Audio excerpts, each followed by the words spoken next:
Maycee, congratulations on the victory. Just give me your initial thoughts after coming in and having a performance like that tonight. I'm happy, I'm blessed. I'm thankful that I came out of my fight with Montana completely healthy and able to have such a quick turnaround. And then to be able to share the cage with Jessica Ai on her last fight, it was an honor. And I'm happy and I'm blessed. You had a great first round. You were hitting her with some big elbows in the clinch, and then the second round was a little different. But it was your corner that really seemed to get you fired up in the third round. How important was it to hear those words from Danny and from Uriah? Yeah, for sure. I mean, she really wanted to just lock down on the clinch, and I was telling them, like, it's when someone wants to just like hold you in the clinch if they're not really trying to progress. I just felt like, I was kind of stuck, and she's strong, so in that last round, they were like, don't get in the clinch, and that's something I really had to make an effort to do. Is just like keep the range, stay in the distance, and just really pick her apart. And I should have, could have, would have done it in the very beginning of the fight. But I didn't, and I learned something again in this fight, and I'm very thankful, for them and in all the craziness and all the hecticness of a fight. It's like, who are those voices that you can just listen to and just like pull you down and calm you down or fire you up, and just remind you, like, this is it, like, this is 15 minutes of your best effort, and I'm very thankful that I have all three of them. How did you react to seeing Jessica take the gloves off and then announce her retirement, knowing that it was you were going to be her final opponent? To be honest, I had no idea. Of course, you never really know that someone's going to retire.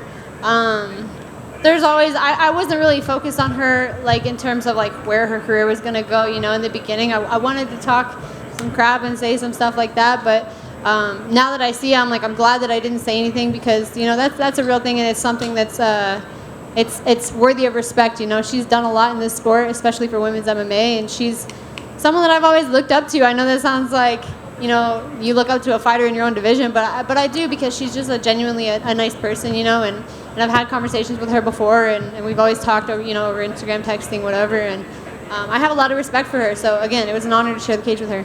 And then last thing for me, you mentioned in your post-fight interview with Joe Rogan that this was the last fight on your contract. So tell me what your thoughts are right now after that performance. You said you were excited to sit down with Dana and Hunter. What are you sort of looking for as you sit down with those guys?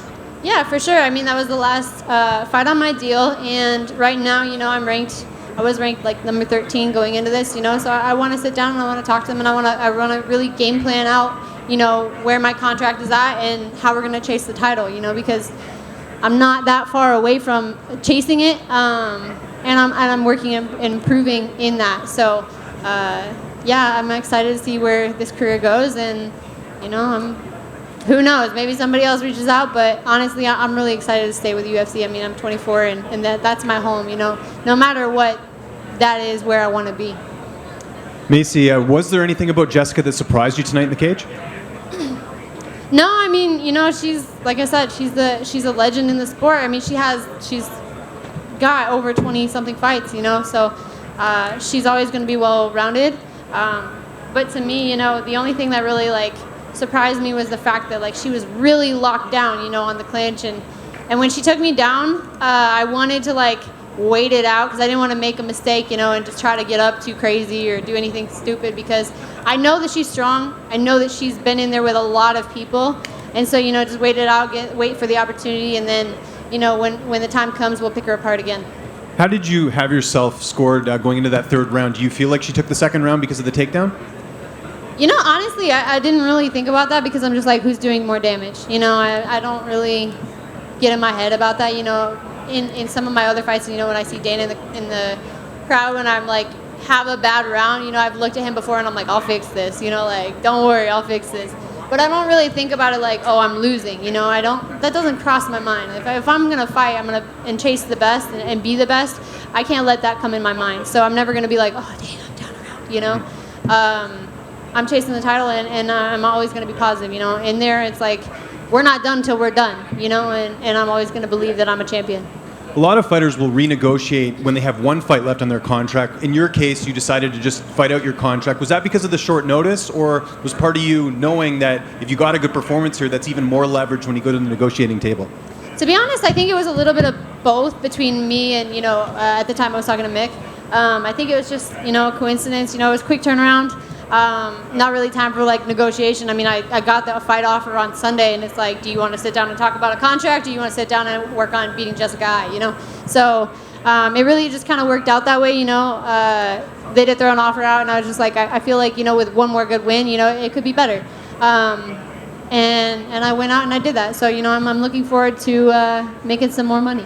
And just last one for me, I don't know if you saw, Casey O'Neill tweeted after your win saying she wants to fight you. Is that a fight that would interest you after this win tonight? I did, and I want to like address something with people that are calling her out and saying she backed out. I know that Casey O'Neill's not just trying to back out of fights.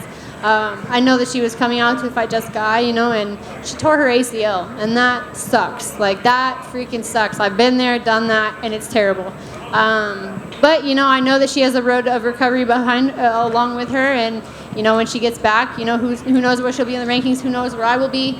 Like I said in my other interviews, you know, I'm working forward, I'm not working backwards, so she's ranked behind me. I don't really want to fight that fight.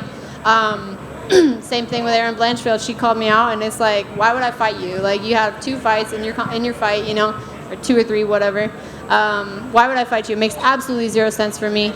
But when the time comes and they both have wins, you know, I'll gladly beat them up too. Maycee, just back here. Going off that, obviously you said about Erin, that doesn't interest you. She did want the winner of this fight. Is there anyone that you see in the division that would make sense for you next? I haven't looked at it yet. To be honest, when I fought Montana, I was like called out Jessica and Joanne Calderwood. I saw that Joanne's taking a little bit of time off. So, you know, it just takes a minute to, you know, contract negotiation, and then really sitting down and looking at game planning out how I'm going to chase this title, you know. And that's why I have a team. That's why I have the people that I have. That's why I have, you know, my family and all of that. So for me to just sit here and be like, yeah, I want this person, you know, honestly, I wasn't even thinking about that. I was thinking about, I had a quick turnaround, and I'm thinking about, okay, I'm gonna beat this girl, you know, and then we'll sit down and we'll talk about the rest.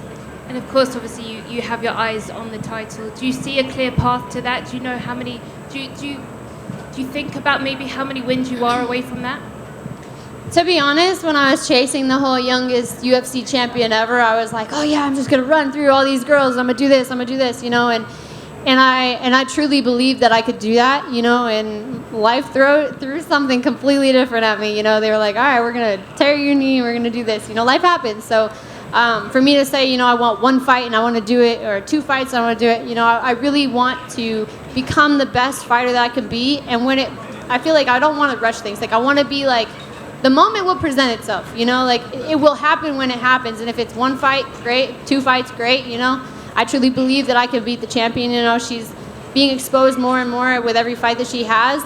And we're going to continue to expose that, and I'm going to continue to grind and chase that title. So when it happens, it happens. But when it happens, I'll be ready. And that was actually going to be my last question. Obviously, when you look at the champion, Valentina Shevchenko, how do you think your style matches up to her? And do you see where you can perhaps beat her? I feel like I am continuing to evolve. I'm continuing to grind, and her holes are continuing to be exposed. Talia Santos, you know, had she not got that head clash thing, you know, and her eye being swollen, I honestly think she would be the champion right now. Everything's evolving, everything's changing, you know, but for me right now, you know, I'm chasing it, and I'm growing, and right now, do I feel like I'm ready right now? I don't think so. You know, I feel like I need to continue to sharpen up my striking. I need to continue to sharpen up my game. I need to continue to sharpen up my wrestling. But mentally, do I believe I could be the champion today? Yeah, absolutely. Thank you. Maycee in the middle. So clearly your game is continuing to evolve. We see something new and improved from you every time that you're out. Just curious about how your team is evolving, because it sounds to me like your mental game is also evolving. Are you working with a sports psychologist or anyone who's helping you get through that part of it, especially coming after the injury that you had? I am, you know, I talked about this in my last fight, which I feel like you guys are all probably like, we just heard this. But I've been working with Eric Thomas and Sherry Riley quite a lot. Sherry Riley's a friend of mine. Is she really? She's here. That's my sister. She is here. I'll see her. Her and Javon, they're here. I got to spend quite a bit of time with them. She's been a huge thing in my life, you know. I keep telling her, I'm like, she's my second mother. She truly is, you know. With this sport comes a lot of things, you know. It is amazing, it is. But with it also comes, you know, I'm a professional athlete, and you have family, you have injuries, you have concussions, you have losses. There's so much to deal with, and as a professional athlete, you can't just focus on training. You have to focus on nutrition, you have to focus on sleep, you have to focus on so many things. So really working with someone has been a huge blessing and improvement in my life of just learning how to balance and find that peace that Sherry always talks about, finding that peace in your heart and peace in your life. And I had a whole rant my last fight, so I won't go too much. You guys can look up the last one. But yeah, I've been working with them quite a bit. Yeah, I take that very seriously. She says peace is the new success, so It is. congratulations to you. Thank you. Hey, Maycee. Maycee, back here. Hi. Back. Okay, got you. Hi. Hi. Maycee, you talked about it. You're 24 years old. When we met you on the Contender Series, you were very young. I think even on an Embedded or something a few years back, you're letting them know, like, hey, you're not a little girl anymore. What are you most proud of about how you've handled growing up in the spotlight? Because getting to a big stage like the UFC at such a young age, it's obviously it comes with its own challenges for anybody. I think it's just learning to take everything and just be like, okay, like whether it's a new opportunity, whether it's an injury, whether it's a loss, whether it's whatever it is, it's like learning to just something that Sherry taught me, learning to own it, learning to be in that moment and just appreciate where you are and the things that can come with it. Again, learning and growing up in the sport, it's crazy. But it's truly like I grew up as like a child in the sport, from my first amateur fight at 18, and then the next fight that I had was my professional debut on TV, and then Contender Series, and growing up through that, there's been so much that I've learned, and with that, it's just like learning to breathe through everything. Thank you. Maycee, congrats on the big win. Thank you. After I gave her speech and her, took a little bit of time, she mentioned you and the interaction. Can you elaborate on that? Do you remember her meeting you at Dana White Contender Series and you guys, what you all talked about back then? I do a little bit. I really remember, just like seeing her around in the PI, and just like I remember being at the it's like Greens and Proteins, and I was just sitting on my own, and she was like, "Oh, you can come over and eat with us," Just having someone in your own division. I mean, I know that kind of sounds like weird, like, oh, you're gonna hang out with someone in your own division, but it's like, to me, it was nice because it's something new, and it's like you don't know anybody, and so just to have a friend in the sport, and then also like as a whole, MMA is like crazy. You don't really have. I mean, you have a team back home, but when you're traveling a lot, it's really cool to meet other people, and other people have stories, and those stories, when you share them, it's a special thing, and I'm so thankful for the sport of MMA and all the people that it brings, Excellent, thank you. And last thing for me, another thing you spoke out and really sunk your teeth into, your purpose, that drive. Is that still there? Are you coming in closer to the why of Maycee Barber in your MMA career? I am. I'm always chasing my why. When I first started this sport, it wasn't to become famous and rich, but it was to become famous and rich. And I have a whole different reason why. I've been through a lot of trauma in my past, and I wanted to be able to give little girls and kids the same opportunity that I was given after I went through my trauma. And so I had an amazing family that gave me a lot of opportunities. They helped me chase this sport, and they helped me get into here.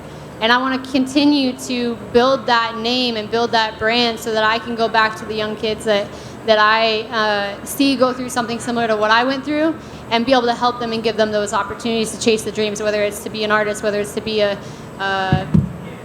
chef, whether it's to be a fighter, whatever it is, I want to help them with those opportunities. Excellent. Congrats on using your platform for that, and congrats on the big win, Maycee.